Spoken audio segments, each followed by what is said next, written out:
டப்பிங்ல தான் அவர் மீட் பண்ணேன். அவர் வந்திருந்தாரு. ஸோ அவர் என்கிட்ட 2-3 விஷயம் சொல்லியிருந்தாரு. நீங்க ரைட்டரா அப்போ வந்து சிவா சார் சொன்னாங்க. சிவா சார்ட்ட கேட்கிறாரு, இவர் எங்கேயோ பார்த்துருக்கேங்க. இல்லைங்க, நான் இவர் எங்கேயோ பார்த்துருக்கேங்க அப்படின்னு சொல்லிட்டே இருக்காரு. அப்போ சிவா சார், இல்லை சார் ரைட்டர், நம்ம ஆஃபீஸ் கூட நீங்க வரலையே சார் அப்படின்னு. இல்லை கரெக்ட், நான் எங்கேயோ பார்த்துருக்கேன் சொல்லும்போது, சார் காலால நடிச்சிருக்கேன். கரெக்ட், ஆமா. அப்புறம் விக்ரம் வேதால பார்த்தேன் அப்படின்னு சொன்னேன். அப்புறம் சொல்லிட்டே இருந்தார், ரொம்ப தேங்க்ஸ் சார், நான் ரொம்ப என்ஜாய் பண்ணேன் இந்த படம் ஒர்க் பண்ணது. அண்ட் எவ்ரி டைம் டப்பிங்ல ஏதாவது ஒவ்வொரு டைலாக் பேசிட்டு சிவா சார்ட்ட கேட்பாரு, ஓகேவா அது அப்படின்ட்டு. அதுக்கப்புறம் பக்கத்துல மணி ஓகேவா அப்படின்னு கேட்பாரு. ஸோ அது வந்து அப்பதான் வந்திருக்கேன்றதை தாண்டி சார் அது ஓகேல கரெக்ட்ல அப்படின்னு. ஸோ அது அந்த என்ன சொல்றது, அந்த பிஹேவியர் இருக்குல்ல, அவன் சின்ன பையன், அவன்கிட்ட எது கேட்கணும்னு நினைக்கலாம், பட் ஆனா அதையும் கேட்கிறாருல, ரொம்ப ரொம்ப யூனிக்கான ஒரு குவாலிட்டியா. ஒரே ஒரு 2 லைன் நீங்க வந்து அஜித் சார் மாதிரி பேசினா என்ன லைன், என்ன டைலாக் குடும்பத்துக்கு சார் விஷ் பண்ற மாதிரி ஒன்னு வச்சுக்கலாமே. எந்த அஜித் தலைவா 100 கோடி பேர்ல அந்த ரெட் அஜித் தெரியலையே. எப்படி அஜித் சார் அது கொஞ்சம் ஈஸியா இருக்கும்னு நினைக்கிறேன்ல, இல்லையா? ஏதோ ஒரு இந்த ஒரு பிட் மட்டும் சூப்பரா இருந்தது. ஒரு லடாக்ல ஏதோ பைக் ஓட்டிட்டு இருந்தாரு நினைக்கிறேன். யாரோ ஒருத்தர் வந்து பின்னாடி, சார் நான் உங்களை பயங்கரமா 2 நாளா தேடிட்டு இருந்தேன் சார். தேடிட்டு இருந்தீங்களா, நான் என்ன கொலைகாரனா இல்ல கொலைகாரனா அப்படின்னு சொல்லியிருந்தாரு. அது வந்து ரொம்ப செம்ம கியூட்டா இருந்தது. அஜித் சார் தான் உங்களுடைய இன்ஸ்பிரேஷன் அப்படின்னு சொல்லிட்டு ஒன் ஆஃப் தி இன்ஸ்பிரேஷன் நிறைய பேர் இருக்காங்க. அஜித் சாரும் சரி, விஜய் சாரும் சரி.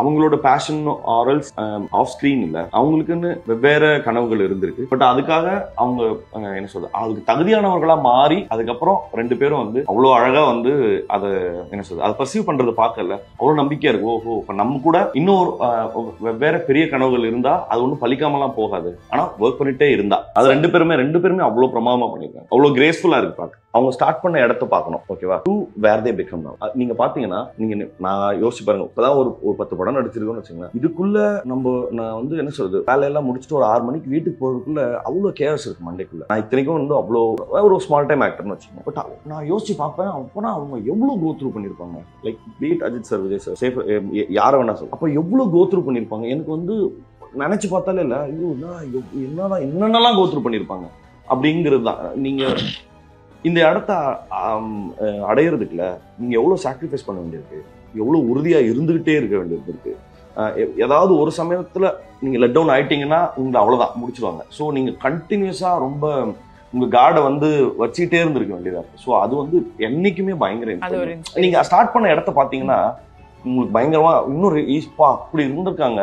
எவ்வளவு நெய்வா அவங்களோட இன்டர்வியூஸ் எல்லாம் பாத்தீங்கன்னா ரொம்ப இப்ப என்ன சொல்றது, ஸ்டார்ட் பண்ண இன்னைக்கு அவங்க இன்டர்வியூஸ் பார்க்கும்போது இல்ல, ஒரு லேர்ன்ட் மேனா அவங்க நிக்கிற அது அந்த டிஃபரன்ஸ் தான் பயங்கர இன்ஸ்பைரிங். அஜித் சார் எப்போதுமே சொல்லுவாங்க, உங்க லைஃப் பாருங்க, உங்க ஃபேமிலியை பாருங்க.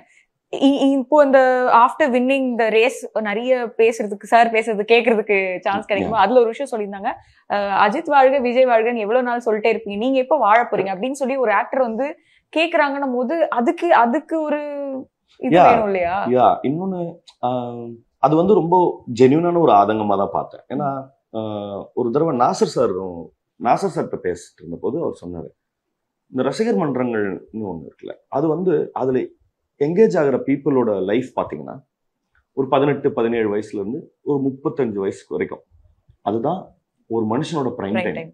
அவன் அதுக்குள்ள அவன் லைஃபை சரிப்படுத்திக்கிட்டா தான் உண்டு. 35க்கு அப்புறம் ஒண்ணுமே கிடையாது, எல்லாமே போயிடும். ஆனா அந்த இடத்த எல்லாத்தையுமே வேற என்ன சொல்றது, வேற ஒரு ஆக்டிவிட்டியில போட்டாக்கா அவன் லைஃப் 35க்கு அப்புறம் நீ அதுக்கப்புறம் வருத்தப்பட்டோ எதுக்குமே பிரயோஜனம் இல்லை, திருப்பி அந்த டைமும் வராது உனக்கு. ஸோ அது வந்து அதனாலதான் ஒரு கான்ஸ்டன்டா ரிமைண்ட் பண்ணிட்டே இருக்கு, நோ உன் லைஃபை ஃபர்ஸ்ட் பாரு, நாங்க வாழ்ந்தாச்சு, எங்களுக்கு நல்ல வசதியாவே வாழ்ந்துட்டோங்கிறத ரிமைண்ட் பண்ணிட்டே இருக்காங்க. அஜித் சாரும் சரி, விஜய் சாரும் சரி,